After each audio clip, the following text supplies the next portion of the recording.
passer cette semaine. Mardi, il y aura une réunion, se déroulera ici, une réunion de prière à 20h15.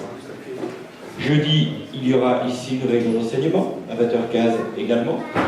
Et nous nous retrouverons dimanche prochain pour les cultes dominicales à 9h30. Pour ce qui est de prochainement, toujours la même chose, nous attendons notre baptême qui aura lieu le 11 mars à 9h45. On a rajouté quelque chose que je n'avais pas vu parce que je n'avais pas les renseignements, alors c'est bien. Alors je le découvre en même temps que vous voyez. Alors dimanche 1er avril, repas de Pâques, voir Déborah ou Rebecca pour les inscriptions avant le 27 mars. Voilà, donc tout le monde est au courant. J'aurais pu le faire le vendredi, mais je n'étais pas au courant, donc voilà. Mais c'est tout.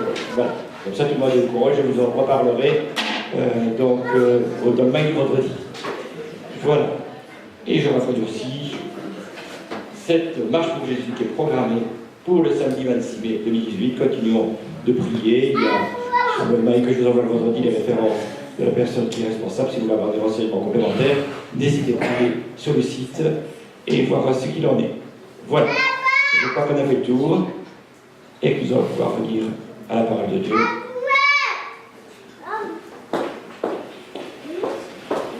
Je ne crois pas. Je suis convaincu du contraire. Convaincu qu'en aucun cas, la maladie, la souffrance, ne peuvent être la volonté de Dieu. Et pourtant, c'est ce que nous vivons. Quelques-uns, moi, à la moindre mesure, c'est quelques jours, et d'autres frères et sœurs qui le vivent dans un combat de leur chair. Ce n'est pas la volonté de Dieu. Et pourtant, elle arrive. Elle est là. Elle est prégnante. Et on ne peut pas l'ignorer. La souffrance et la maladie n'ont aucun avantage. Si, peut-être un seul. Celle de nous rappeler combien nous sommes faibles. Combien nous avons besoin de la grâce de Dieu. Et combien nous sommes dépendants de l'amour de notre Seigneur. C'est le seul avantage que je vois dans la maladie, de la souffrance.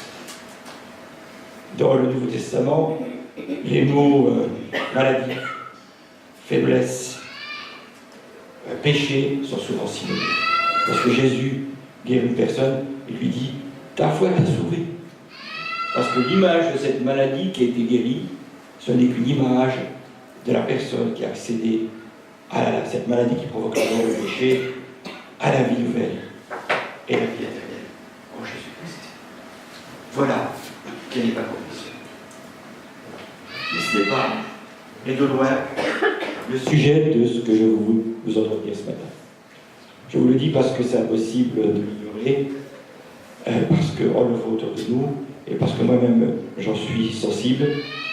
Ça aura encore au moins un deuxième avantage, c'est que ça m'obligera à parler plus lentement. On m'a souvent fait la remarque, très vite des fois.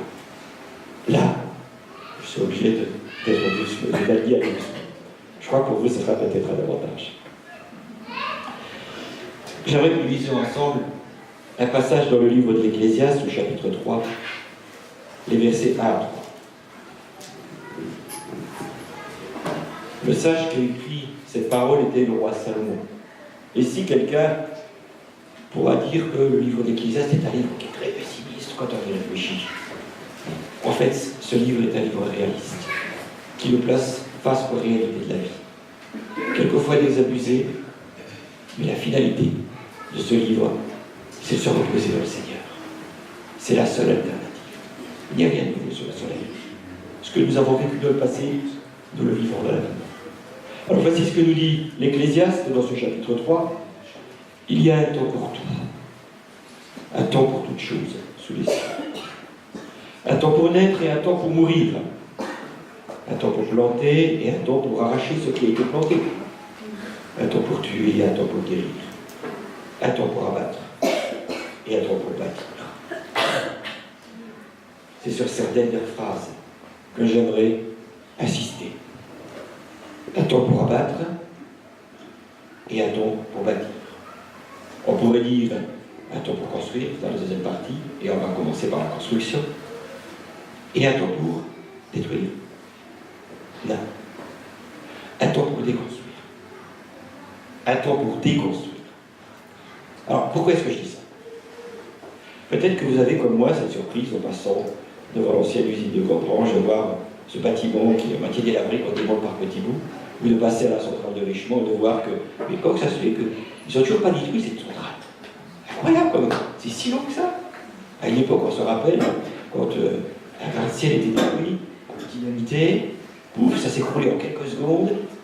Ceux qui s'en rappellent, il y avait les tourmanesses à Godange. Ça a été dynamité, il y en a même une qui est restée de Gallois, donc on a dû refaire un dynamitage, tout. C'était tellement rapide. Et quand on sait que maintenant on va plus aussi vite. Et on s'est rendu compte qu'il y avait un problème. Et que la rapidité, quelquefois, posait un gros problème. Parce que dans toutes ces constructions, dans toutes ces choses qui ont été faites par l'homme, il y a des éléments extrêmement dangereux, dont on ne tenait pas compte, comme l'amiante. Lorsqu'on détruit une centrale nucléaire, on ne la détruit pas. On ne peut pas venir avec une grosse grue, vous avez certainement vu ça dans les films, une grue avec un filin et une grosse goutte de fonte qui s'abat contre les murs, qui abat tout. On ne peut pas faire ça dans une centrale nucléaire. Il y a des matériaux radioactifs. Il y a des choses extrêmement dangereuses. Lorsqu'il y a eu les attentats à l'aube du XXIe siècle, le Twin Tower, le World Trade Center, qu'est-ce qui s'est passé? Les tours se sont effondrées. Un nuage a subsisté pendant plusieurs jours au-dessus de la ville. Ce nuage était chargé, les nuages empoisonnés. Et il y a beaucoup de gens qui sont morts d'avoir respiré cette poussière d'amiante de suspension. C'est pour vous expliquer que lorsqu'on détruit, on le fait sans discernement. On casse, on enlève tout, sans conséquence, des problèmes qu'on peut provoquer de l'avenir. Nous sommes tous amenés à construire, mais nous sommes tous amenés à démonter les choses qui ont été construites dans notre vie. Parce que tous, nous avons à bâtir et nous avons à démonter. Parce que ainsi en est-il de la vie. Nous ne naissons pas comme des êtres complets et faits, nous naissons comme des bébés. Nous apprenons à marcher, à parler, nous construisons notre vie, nous nous marions, nous avons du travail. Ce sont des choses que nous faisons au fur et à mesure de notre vie, et nous faisons des erreurs. Et lorsque nous faisons des erreurs, nous avons le choix. En fait, le choix, c'est de continuer à les faire et de travailler avec toute notre vie. Ou un jour, de changer de direction. Le mot conversion se dit métanoïa en grec, et ça veut dire changer de direction. La conversion, ce n'est pas une destruction de ce que nous avons vécu. La conversion, c'est un changement intérieur, provoqué par le Saint-Esprit. Nous n'avons pas les moyens ni la possibilité, à titre personnel, de changer notre vie pour qu'elle passe du mal au bien. Mais nous avons cette possibilité de nous adresser au grand constructeur, à celui qui a créé les cieux et la terre, afin qu'il change notre vie. Nous avons cette possibilité et cette grâce que le Seigneur nous donne dans son infinie patience, de venir au pied de la croix et de déposer tout ce qui pour nous a été des sujets de tristesse et de lui remettre. Beaucoup de personnes dans ce monde ont acquis le succès. Beaucoup de personnes ont acquis des richesses. Nous avons vu récemment ce qu'il en arrive lorsqu'une personne riche, respectée, célèbre, décède. Qu'est-ce qu'elle laisse derrière elle? Souvent des ruines. Et après, les héritiers doivent venir derrière, quand ils peuvent hériter. S'il n'y a pas des problèmes de famille, s'il n'y a pas des problèmes avec ci, avec ça. Le Seigneur nous propose un héritage qui ne se perd ni ne se corrompt. Le Seigneur nous donne aujourd'hui de pouvoir bâtir et rebâtir, non pas sur des ruines, non pas sur le péché, non pas sur des choses qui vont amener dans notre vie des larmes et de la tristesse, mais sur la bénédiction. La nature nous donne un enseignement par rapport à ces choses. Vous savez que on est interrogé un jour Léonard de Vinci, on lui dit « Où trouves-tu toutes ces idées ?» Vous savez que Léonard de Vinci était un savant extraordinaire, qu'il a inventé le principe de l'hélicoptère, on a découvert des dessins qu'il avait fait avec des systèmes techniques qui étaient tellement évolués qu'à l'époque, il était impossible de le mettre en marche, et que seulement aujourd'hui, avec nos techniques modernes, on arrive à les mettre en marche. Alors on lui dit « Mais comment tu fais pour trouver tout ça ?» Et Léonard de Vinci de répondre humblement « Mais je regarde la nature. Et c'est la nature, la création, qui m'apprend l'essence de mes inventions. Et c'est vrai que lorsqu'on y réfléchit, toutes les inventions que nous trouvons, nous les retrouvons dans la nature. Le parachute, l'hélicoptère, la roue, toutes ces choses, nous les retrouvons dans la nature. Et la nature nous enseigne par rapport à cette nécessité que nous avons de construire et de déconstruire. Vous savez qu'il y a deux manières dans la nature de construire et de déconstruire. La première moyen, c'est le moyen naturel, ce qu'on appelle la mitose cellulaire. Excusez-moi pour utiliser un terme, des fois on m'a dit que j'utilisais des termes compliqués, mais je pense que c'est un terme assez basique. La mitose cellulaire, c'est en fait la capacité qu'a la cellule de se diviser. Quand un organisme se crée, quand il y a fécondation, par exemple, entre un spermatozoïde et puis une ovule, il y a un certain nombre de cellules qui vont se développer. On appelle ce phénomène la mitose. Et au bout d'un certain temps, on obtient un organisme complet, comme vous et moi. Ça, c'est le phénomène naturel. Il y a un autre moyen de développer des cellules encore. Un moyen pervers. Un moyen qui crée beaucoup de problèmes. Et qui est un cauchemar pour notre civilisation. C'est le cancer. Le cancer, c'est un développement anarchique des cellules. C'est un développement sans bon sens, à partir d'un accident, à partir d'une irradiation, à partir d'un empoisonnement, à partir de mauvaises habitudes. Donc il y a deux manières de construire. Pareillement, il y a deux manières de détruire le corps. Notre corps est utile d'une manière merveilleuse par son créateur pour se transformer au fur et à mesure. Lavoisier disait que rien ne se perd, rien ne se crée, tout se transforme. Et il n'avait pas tout à fait tort, si ce n'est qu'au début, il y a eu la création de Dieu. Parce que le corps se transforme au fur et à mesure. Vos cellules vont se former à l'intérieur de votre peau, et elles vont monter jusqu'à la surface, et elles vont former une surface cornée qui va vous protéger de tous les éléments extérieurs. Vos cellules ne sont plus vivantes quand elles arrivent au bout, mais elles vous protègent. Elles protègent les cellules qui sont à l'intérieur, qui sont fragiles. Ça, c'est le développement normal. La mort d'une cellule qui va servir à protéger les autres. On appelle ce phénomène l'apoptose.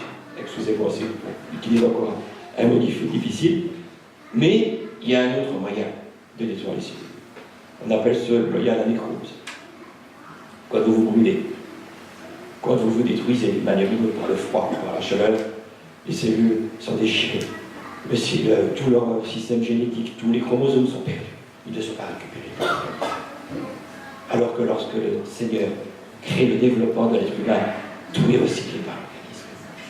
Il y a donc deux manières de construire et deux manières de bâtir. Il nous appartient de choisir la bonne manière de construire. Et nous allons commencer par la construction.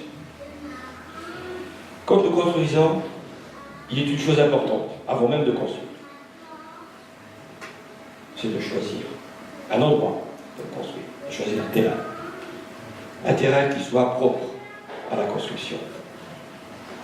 Propre à la construction, c'est pas toujours évident.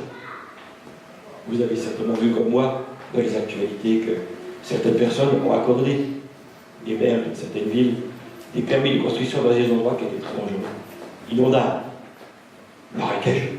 On a même construit, je me rappelle, une prédication de notre frère Saverio sur la tour des Pises, un monument très mondialement connu, sur un terrain marécageux.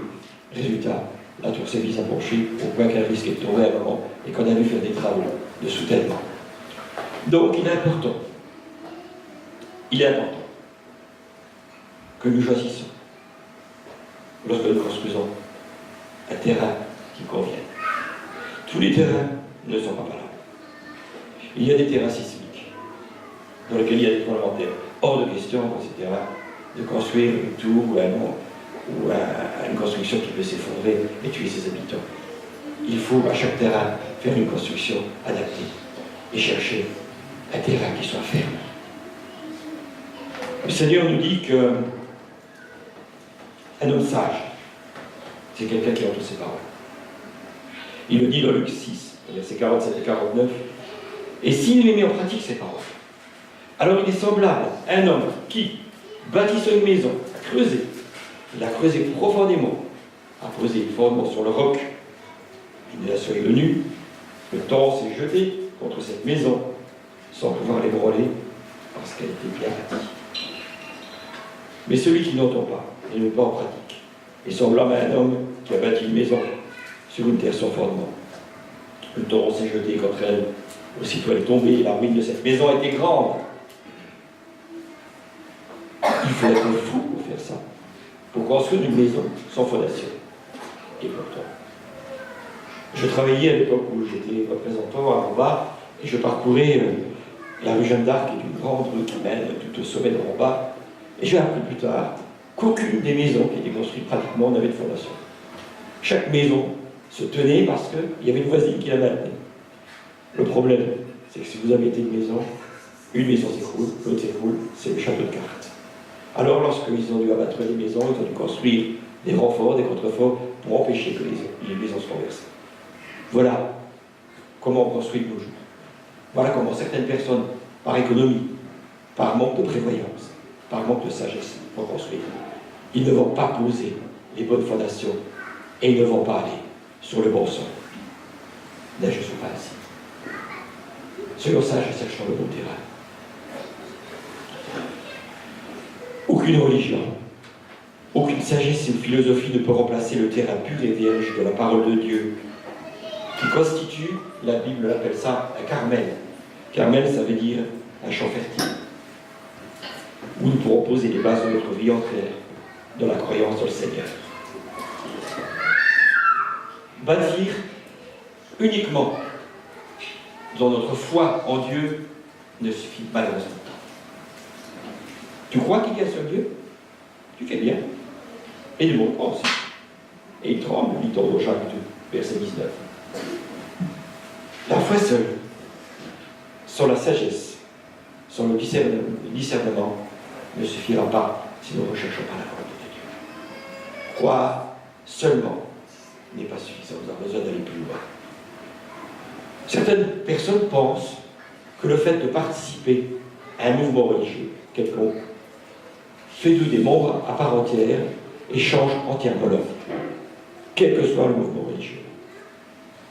Nous devons nous enlever de cette vision fausse. Ce n'est pas le fait de faire partie d'une église. Certes, lorsque nous marchons avec le Seigneur, nous avons besoin de nous ressembler les uns les autres. Et il est normal que nous ayons des structures associatives. Je ne reviens pas sur ce sujet. Mais l'administratif ne remplacera jamais le cœur et la conversion, la vie avec le Seigneur. Si quelqu'un croit être religieux, sans tenir sa langue en bride, mais en trompant son cœur, la religion de cet homme est vaine. Lit-on toujours dans Jacques, chapitre 1 et verset 26. Ni la religion, ni la croyance en Dieu ne nous permet d'avoir cette sagesse. Nous avons besoin de la révélation de Dieu. Nous avons besoin de nous approcher du Seigneur. Nous avons besoin de chercher sa volonté. Nous avons besoin de nous abandonner à lui. La foi est une vie de sacrifice et d'abandon. Si nous ne sommes pas prêts à donner tout au Seigneur, nous ne lui donnerons rien. Nous sommes appelés à une conversion complète et définitive. Je dis souvent à des personnes qui s'approchent du Seigneur et qui veulent demander les eaux du baptême que passer par les eaux du baptême, c'est comme se marier. C'est comme s'engager dans le mariage avec une épouse. On ne fait pas ça à la légère. On le fait parce qu'on a pleinement compris qu'on aime cette personne et qu'on veut bâtir sa vie avec cette personne-là. La philosophie non plus ne nous est de saint secours. Que personne ne fasse de vous sa proie par la philosophie et par une vaine tromperie, s'appuyant sur les traditions des hommes, sur les rudiments du monde et non sur le Christ. Paul nous parle ainsi dans l'Épître aux Colossiens. Parce que les chrétiens sont menacés aussi par une espèce de philosophie, par une approche purement intellectuelle de l'évangile et une compréhension purement intellectuelle de la parole.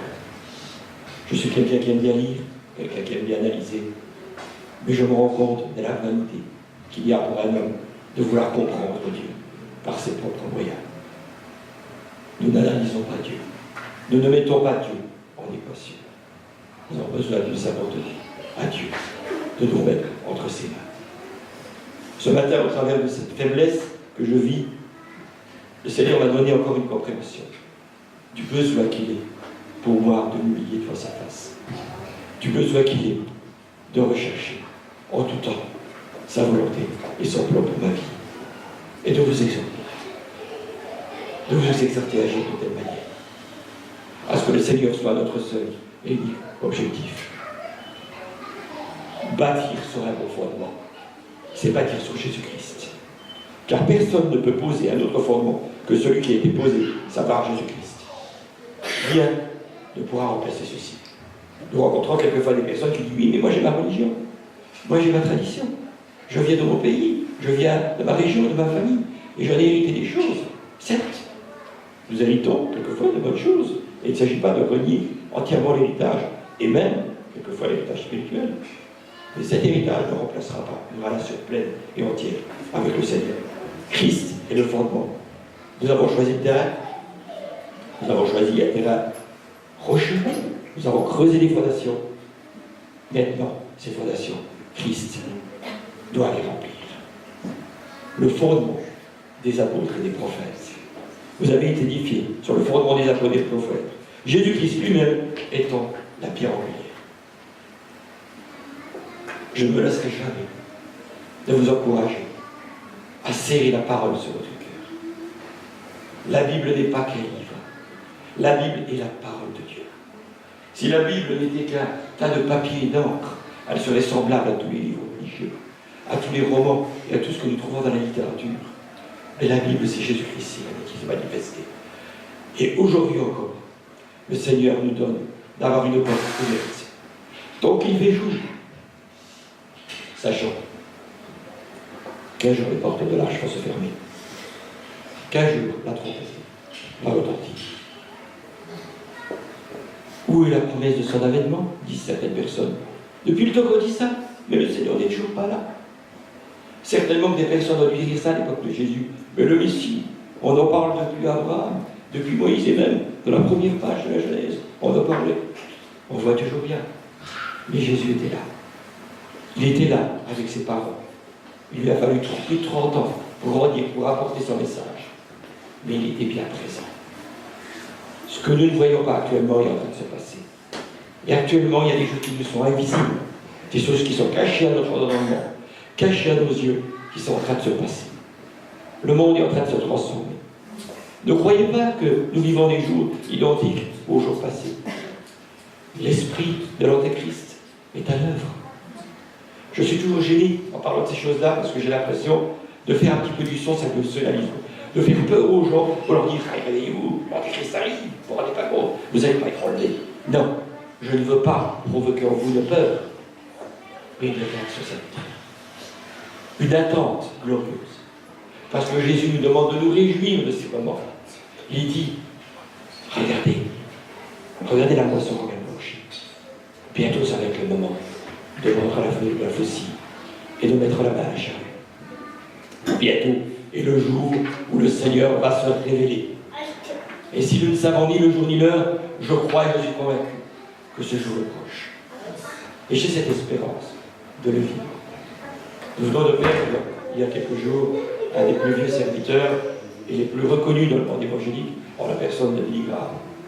À quelques mois de ses 100 ans, il a perdu la vie, mais il a gagné l'éternité. Et il est maintenant auprès de son Seigneur. Mais toute sa vie, il a prêché, il a annoncé, avec cette constance, en disant « Vous avez besoin du Seigneur ». Je regardais encore sur Facebook, de temps en temps, il y a de bonnes choses. De temps en temps, il y a des gens qui mettent de bonnes vidéos. Moi, je suis assez réservé par rapport aux vidéos qu'on met même dans le milieu chrétien. Mais là, j'ai vu une bonne vidéo. C'était une interview de Billy Graham par Patrick Poivre d'Arvor, où, en 2 minutes, Patrick Poivre d'Arvor a demandé à Billy Graham « Prêchez et convainquez-nous que Dieu existe ». C'est pas démonté. Je ne peux pas vous prouver que Dieu existe. Ce n'est pas possible à un homme. Mais je peux vous appeler à aller vers celui qui peut vous sauver et transformer votre vie. En 2 minutes, il a mis du condensé de l'évangile, qui m'aurait fallu peut-être 2 heures de lire. Et il a dit ça, et il s'est passé là-dessus. Et les gens étaient là. Je voyais Patrick Poivre écarquillé, écouter ces paroles.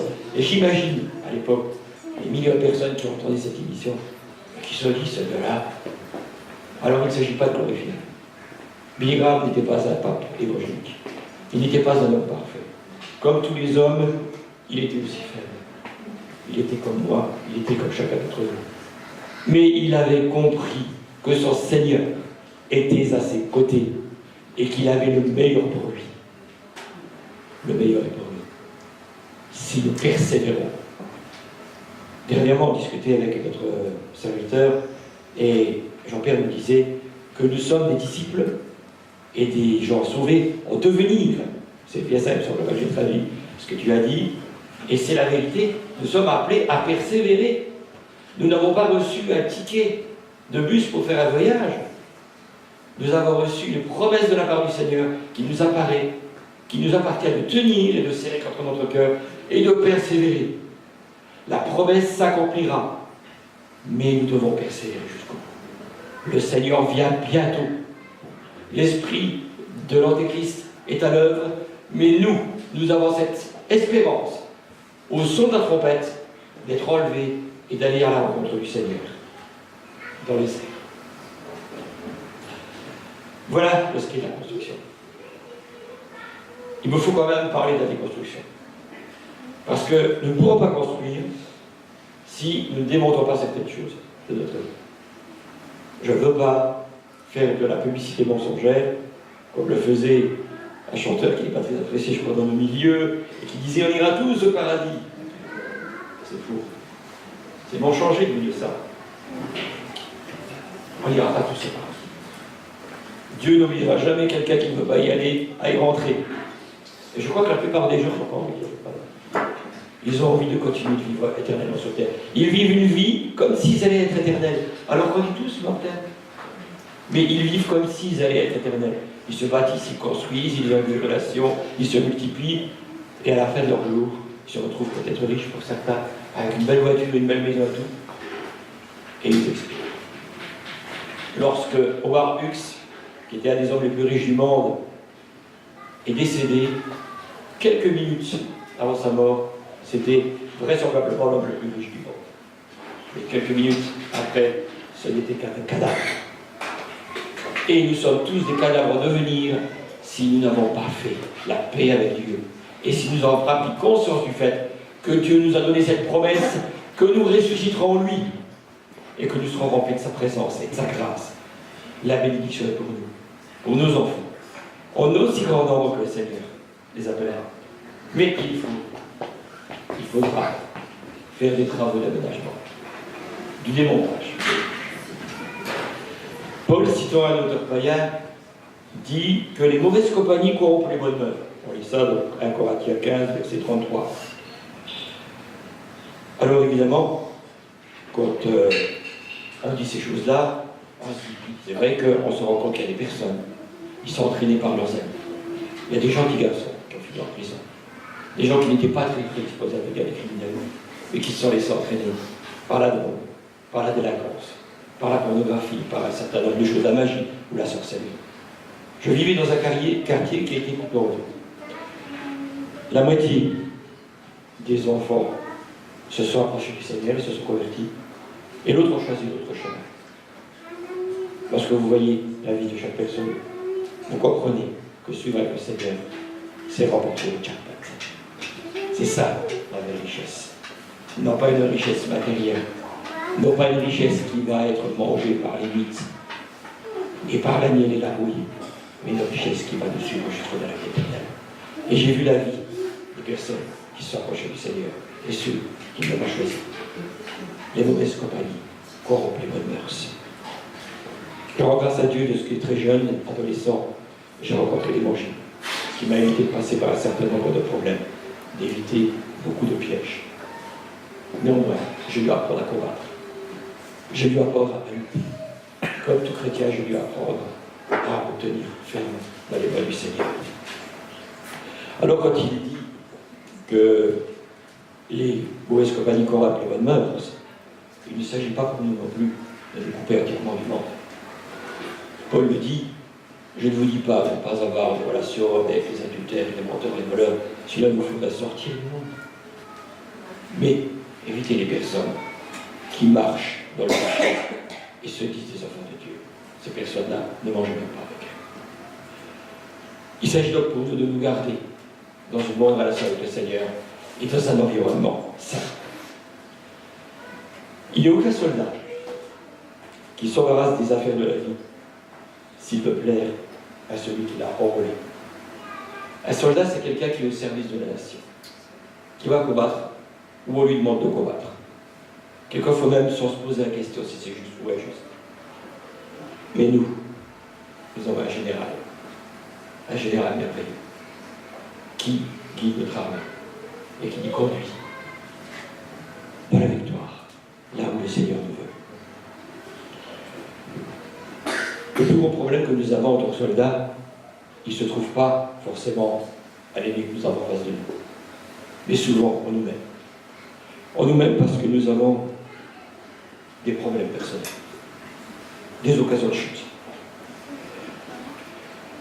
Si ta main ou ton pied est pour toi d'une occasion de chute, coupe-les et jette-les loin de toi. Mieux vaut pour toi entrer dans la mer boîte au manchot que d'avoir 2 pieds et 2 mains et d'être jeté dans le feu éternel. Et si ton œil est pour toi une occasion de chute, arrache-le et jette-le loin de toi. Mieux vaut pour toi entrer dans la vie n'ayant qu'un œil que d'avoir 2 yeux et d'être jeté dans le feu de la gêne. Waouh! Alors, je ne sais pas si vous avez vu ce feuilleton quand vous étiez plus jeune. Il y avait la petite maison de la prairie, un feuilleton qui était très bien avec beaucoup d'influences bibliques. Et il y avait justement à un moment la maman Ingalls qui était malade et qui avait une affection à la jambe, et elle lisait ce passage-là. Et pendant tout le feuilleton, on s'est dit, mais elle devait avoir de la fièvre, elle délirait, elle ne va quand même pas se couper la jambe. On avait compris qu'il s'agissait d'une vision spirituelle. Et en fait, c'était effectivement le cas. Elle avait compris qu'elle avait un abcès et elle devait l'enlever. Et que sans enlever cet abcès, elle ne pouvait pas guérir à sa jambe. Elle ne s'était donc pas coupé la jambe, mais elle avait enlevé dans sa jambe, ce qui la rendait malade. Et nous comprenons, effectivement, en lisant ce passage, qu'il ne s'agit pas pour nous de nous mutiler. Le Seigneur nous apprend pas à agir de manière destructrice contre notre corps. Personne n'agit contre son propre corps, mais il traite bien sa chair, il la nourrit, il la cajole quelquefois. C'est pas toujours très bon de la cajoler, mais il est normal de la nourrir et de s'en servir normalement. Nous avons besoin d'apprendre à utiliser notre corps pour la gloire de Dieu. Le comportement naturel, je lisais dans Ephésiens 5, 29, c'est de nourrir sa chair et d'en prendre soin. Mais nous devons apprendre à utiliser cette chair et à l'orienter dans le bon courant. Je vous exhorte, frères, par les compassions de Dieu, à offrir vos corps comme un sacrifice vivant, saint, agréable à Dieu, ce qui sera de notre part un culte raisonnable. Utilisez notre corps, non pas pour nos passions, mais pour le service de Dieu. Posons-nous la question lorsque nous levons le matin. Comment veux-tu, Seigneur, que je sois utilisé? Comment veux-tu m'utiliser, moi? Je suis le serviteur inutile. Utilise-moi, Seigneur, et regarde-moi dans la bonne direction. Ne savez-vous pas que vos membres, que votre corps sont des membres de Christ? Prendrai-je donc le membre de Christ pour en faire les membres d'une prostituée? Voilà. Ce que Dieu veut, c'est votre sanctification. C'est que vous absoyez de la publicité. C'est que vous sachiez posséder son corps de la sainteté et l'honnêteté. Nous avons reçu un cadeau de la part du Seigneur en recevant la vie. Et nous avons la responsabilité d'utiliser correctement notre corps. C'est comme quand on nous prête une voiture. Lorsque vous louez une voiture, vous devez la rendre en bon état. Le plein fait, sans rayures. Si vous avez l'occasion de louer un véhicule, appelez une personne fait le tour du véhicule, vérifiez s'il y a des bosses, s'il y a des trucs. Et après tout ça, lorsque vous le ramenez, il refait le tour. Vous vérifiez. Quelque part, nous sommes amenés à prendre soin de ce véhicule. À l'entretenir. D'où l'importance de ne pas faire n'importe quoi avec notre corps, mais de l'utiliser pour la gloire de Dieu. Alors, mon appel ce matin, c'est pas de nous mettre sous une loi, tu dois faire ci ou tu dois faire ça, mais c'est d'attirer notre attention sur la nécessité d'utiliser correctement ce que le Seigneur a mis entre nos mains, ce pouvoir, cette possibilité que nous avons de vivre, de communiquer les uns avec les autres. Nous avons un corps, une âme et un esprit. Nous appartient de les utiliser de la bonne manière. Notre corps, en sachant l'utiliser de la bonne manière, pour la gloire de Dieu, pour son service. Notre âme, en nous plaçant du bon côté, afin que les batailles que nous avons à l'intérieur de nous soient reportées et ne fassent pas de nous des esclaves. Bien-aimés, je vous exhorte, comme étrangers et voyageurs sur la terre, à vous abstenir des convoitises charnelles qui font la guerre à l'âme. La colère, l'envie, le désir de posséder, de voir un certain nombre de choses nous être acquises. Remettons tout ça entre les mains du Seigneur. Et notre langue. L'objet, certainement un des plus humbles de notre corps en taille, mais qui a tellement de pouvoir. Avec notre langue, nous pouvons bénir et nous pouvons maudire. Nous pouvons apporter le bien, l'eau douce, l'eau amère. Jacques nous dit, ce n'est pas bon dans ce récit. Nous devons être des pourvoyeurs de bénédiction.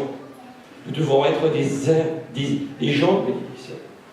Lorsque nous rencontrons, on doit avoir la vision de nous, de quelqu'un animé par la douceur, animé par le désir de parler pour dire de bonnes choses, dire des choses encourageantes, et non pas des personnes qui se joignent au murmure, qui se joignent aux plaintes, qui se joignent aux concerts de ce monde. Nous branchons tous de plusieurs manières. Si quelqu'un ne branche point par des paroles, c'est un homme parfait, capable de tenir tous encore au bride. Toujours Jacques qui nous dit ça. Jacques a beaucoup d'enseignements à nous donner sur notre vie avec le Seigneur. Alors utilisons notre langue de la bonne manière. S'il est possible, apportez-vous les uns et les autres des paroles qui provoquent une grâce à ceux qui les entendent. Souvent peut-être vous avez remarqué que j'essaie d'apporter une parole de bénédiction. Ce n'est pas parce que je suis plus spirituel que quelqu'un d'autre, mais parce que j'ai conscience que nous avons reçu un pouvoir les uns et les autres de la part du Seigneur. C'est le pouvoir de nous bénir. Utilisons ce pouvoir. Nous avons tous un ministère, le ministère de la réconciliation. Alors utilisons ce ministère pour nous réconcilier, pour nous bénir, pour nous dire du bien, pour nous dire que nous nous aimons. Beaucoup de personnes souffrent de ce qu'on ne leur a jamais dit qu'on les aimait. J'essaye de dire à un maximum de personnes que je les aime. Parce que je me rends compte que le manque d'amour est le vecteur de gros problèmes de l'humanité aujourd'hui. Un jour, j'ai dû prendre une décision. C'est de dire à mon père que je l'aimais. J'ai toujours aimé mon papa. Quel enfant qui vit une vie normale n'aime pas son père ou sa mère. Mais je ne lui disais jamais. Je ne l'embrassais jamais parce que ça ne se faisait pas. Et un jour, alors que j'étais dans des graves problèmes, et qu'on avait été voir ma mère à l'hôpital, elle était prête à mourir, mais par la grâce de Dieu, elle a survécu. J'ai compris que c'était le moment, ou jamais, de dire à ma mère que je l'aimais. Et c'est à ce moment que je lui ai dit, et j'ai senti dans son corps qu'on a le roi qui est tombé. Nous avons la possibilité et le pouvoir, les uns et les autres, de libérer. Nous avons la possibilité de faire tomber des fardeaux des cœurs de certaines personnes, si nous leur disons avec sincérité que nous les aimons. Il ne s'agit pas de dire des paroles. Si vous dites à une personne que vous l'aimez et que vous ne le pensez pas, ne le dites pas. Ça ne sert à rien de mentir. Mais vous devez comprendre que le Seigneur nous a donné ce pouvoir, ce choix de pouvoir aimer. Et que si nous le disons et que si nous l'exprimons avec sagesse et avec discernement, nous libérerons des âmes qui sont prisonnières. Il y a des personnes parmi nous qui ont besoin qu'on leur dise qu'on les aime. Il y a des personnes parmi nous qui sont venues avec une souffrance. Et cette souffrance ne peut pas être guérie par aucune manière, si ce n'est par l'amour. L'amour non pas de l'homme, non pas l'amour et les sentiments humains, mais l'amour qui vient du Seigneur. Lui seul, et je vous invite à relire 1 Corinthiens 13, nous donne le vrai amour. Patience, qui ne fait pas de mal, qui croit tout, qui quelquefois même oublie tout. Voilà l'amour que le Seigneur peut nous donner. Cet amour-là, nous sommes incapables de le créer par nous-mêmes. Nous avons besoin de la grâce de Dieu. Nous avons besoin de l'Esprit de Dieu. Et sans cet Esprit, nous ne pourrons pas aimer. Alors je vous invite. Et ça sera une de mes dernières paroles. Recherchez. Recherchez avec ardeur. La Bible nous dit rechercher avec ardeur les dons spirituels. Et le terme utilisé veut dire recherchez de toutes vos forces. Recherchez aussi l'amour. sans lequel nous ne pourrons pas avoir des relations ni bonnes. Nous ne sommes pas des amis. Nous ne sommes pas des copains. Nous faisons partie de la famille de Dieu. Nous sommes le même corps les uns et les autres.